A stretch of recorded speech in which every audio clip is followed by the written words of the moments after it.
So you're looking for an honest review of the Roland FP10 digital piano. You're in the right place, because today we're going deep on whether this popular beginner model is actually worth your money. But here's what surprised me. After weeks of testing, I discovered some critical problems that could make you regret this purchase. However, the truth is more nuanced than a simple yes or no. Therefore, let's crack this piano open. For the best price, click the link in the description. Now, the FP10 is Roland's entry point into their acclaimed FP series, promising authentic sound and feel for under $500. It boasts Roland's supernatural piano engine and a PHA-4 standard keyboard that aims to mimic an acoustic piano. But can a budget digital piano truly deliver a premium experience, or are you just paying for a famous brand name? Therefore, we need to examine three key areas: the feel, the sound, and the hidden flaws. First, the touch. The 88-note keyboard has what Roland calls an ivory feel. It's weighted and responsive, which is fantastic for building proper technique. But here's the problem. The key action, while good for its price, isn't the smoothest. It can feel a bit clunky compared to more expensive models. Think of it like a reliable but slightly noisy car engine. It gets you there, but you're aware of the mechanics.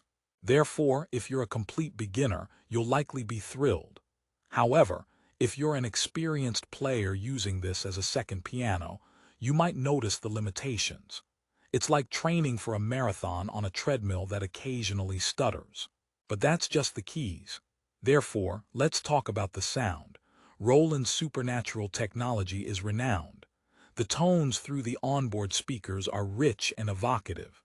You get that classic Roland digital piano sound, which is bright and clear. But here's the catch. The built-in speakers are modest. They sound beautiful at moderate volumes in a quiet room, but they lack the power and depth to truly fill a space. It's the audio equivalent of a great singer performing in a small closet. Therefore, for private practice, they're fine. However, for even a small living room performance, you might want to connect external speakers. That's an extra cost. But wait, there's a bigger issue. Therefore, let's dive into the problems. The FP10's design is portable and space-saving, which is a plus. But the included sheet music rest is basic and feels a bit cheap. The optional stand costs extra. And then there's the functionality. It has Bluetooth, headphone outputs, and a twin piano mode for lessons, which are awesome features. But the interface is minimalist, almost too minimalist. Changing settings deeply requires using Roland's piano app on your smartphone. Therefore, if you're not tech-savvy, this could be a frustrating hurdle. It's like having a remote control for your TV that's missing the volume button. You need a separate device to access it. But perhaps the biggest surprise. Therefore, let's talk about value. At around $499.99, it sits at a competitive price point. It includes a DP2 foot switch. But here's the contrarian snapback. For a pure beginner, it's a fantastic package. The feel is good enough, the sound is excellent, and the connectivity for apps like GarageBand is a huge win. However, if you're looking for a performance-ready instrument or a truly silent practice partner, the weak speakers and key action nuances become glaring. Therefore, is it the ideal second piano for experienced players as Roland claims? I'd say it's more of an ideal first piano. It's a beginner's dream car with a great engine but a soft suspension.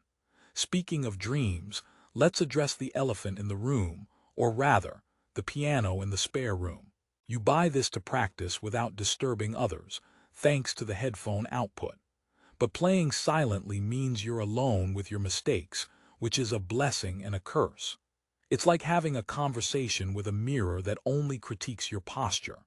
Therefore, the FP10 excels here. However, the quiet keyboard action they mention isn't completely silent. There's still a mechanical thump.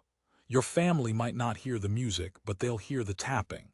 It's the sonic equivalent of a loud keyboard mouse. But let's get practical.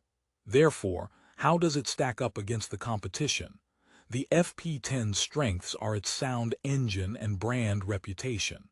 Roland's tones are often preferred over some rivals, but in terms of build and feel, other brands might offer a more solid cabinet or smoother action at a similar price.